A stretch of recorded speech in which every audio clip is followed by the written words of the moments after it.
I'm here in Seattle, Washington with Chad Gardner, the frontman of Kings Kaleidoscope. Hey everybody, how's it going? Please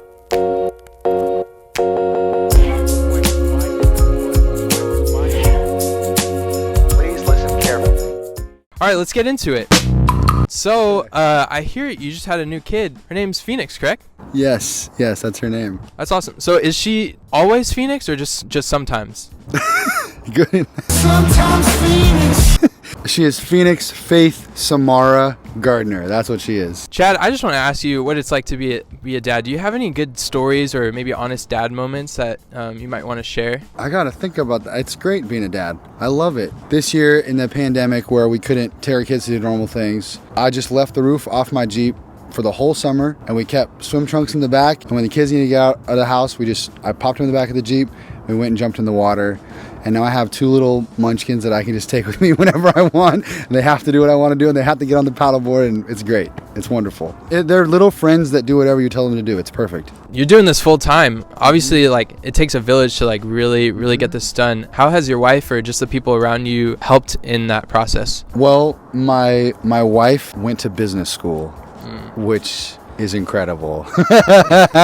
So it's actually our business. In fact, she is the CEO of Rainbow Records. Wow. She's kind of like the powerhouse behind the scenes. She makes sure that everybody gets paid, the government gets paid, all that stuff. And way back in the beginning, she was booking flights before we ever had a manager or any of that stuff. She helps me creatively to keep my head screwed on right, and especially making music is extremely emotional. So she has to ride those storms with me as I'm making albums and really delving into myself and Faith. Everybody in the band loves her. She writes cards for everybody, and just she cares for all those guys super well. Nice. Yeah.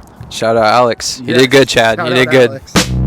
So Chad, you got a lot of stuff coming out this year. New music, new merch, and I see you rocking your merch. I always wear my own clothes. This is very true. So are you only listening to your own music then too? Is this I listen to my own music twice a week. Yes. Okay. So your Spotify Wrapped is just Kings Kaleidoscope? No, my Spotify Wrapped is Baby Shark. I don't use Spotify. Actually, it's my wife and the kids on Spotify. I get on Apple Music, and then every other month when an album comes out that I really want to listen to, I get a free trial of Tidal, because that's how albums sound great. So you're on Apple Music? Oh yeah. I'm on Apple Music too. I get so much crap for being on Apple Music. So why do you like Apple Music? Well, who doesn't want to just be able to say, "Hey Siri, play whatever"? Yeah. There you have it. That's it. That's it. So 2020 has been just a different year. How has 2020 affected or motivated you as an artist?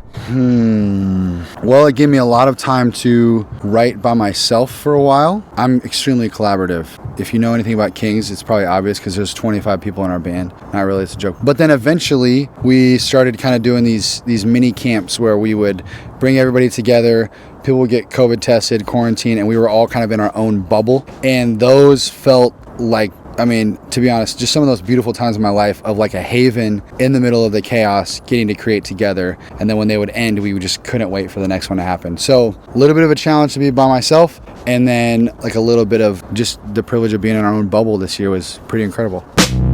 So along with merch and music, you guys are also doing a live concert. You got tickets that you can buy for that. What should fans expect, and why should they buy a ticket? Like I was talking about, when we got together for these kind of bubble sessions, I don't know what else to call them. They were out at a camp, which we started calling Kamp Kaleidoscope.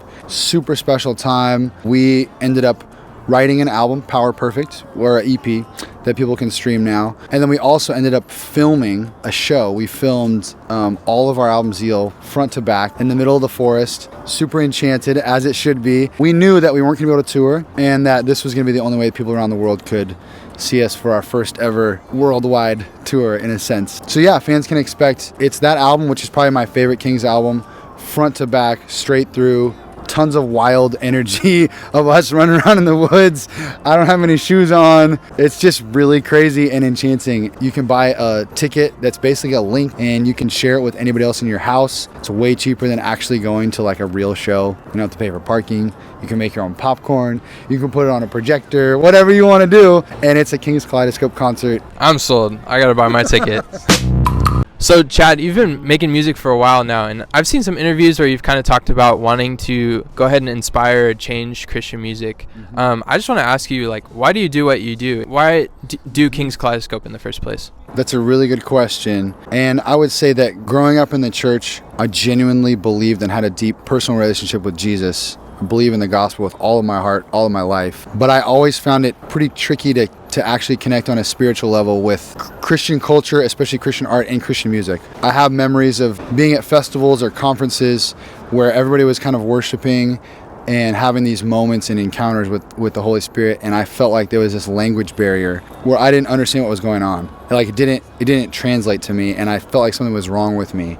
I still have that with a lot of stuff, and everybody bags on Christian music, and I think it's kind of tired, and I think that there's a lot of people that get a lot from it, and it's wonderful, and God uses it. But because of that, for me, I have felt like with my art, what I want to do is create a type of art and music and world that people like me can experience God and like have conversations with Him and live their life with, and make music that people can really just use day in and day out to like grow in their faith.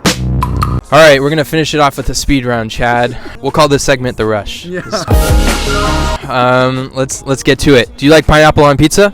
Dude, Hawaiian pizza is my favorite. It is the best. Greater Northwest, Seattle or Portland? Oh, see, Portland is just full of lazy people. I mean, yeah, no.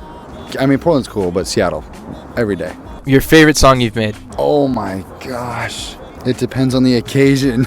Okay. I don't have a favorite. Let's say the Rush, because it has multiple feelings. There you go. I'll say that. Favorite artist you're listening to right now?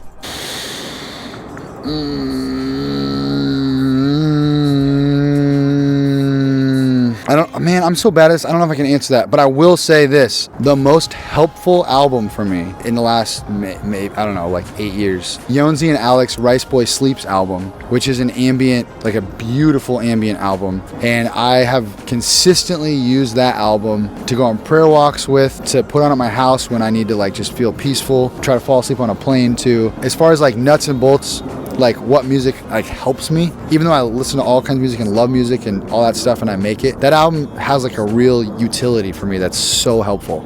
Okay, what's your favorite concert that you've been to? My favorite concert that I've ever been to? I've been to a lot of cool concerts. I saw the first show on the entire Yeezus tour, where they were like 3 hours delayed setting up the mountain, and Kanye's pants ripped. The whole thing was like barely getting pulled off, and watching him like power through that show, even though it was like falling apart, and keeping the crowd super engaged was pretty nuts. That's good. That's good. Well, that's all I got. Chad, thank you so much for your time. Thanks for taking a nice walk in Seattle. It was a good time. Dude, of course, anytime. I'll do it again. Go buy your concert tickets. We'll see you soon.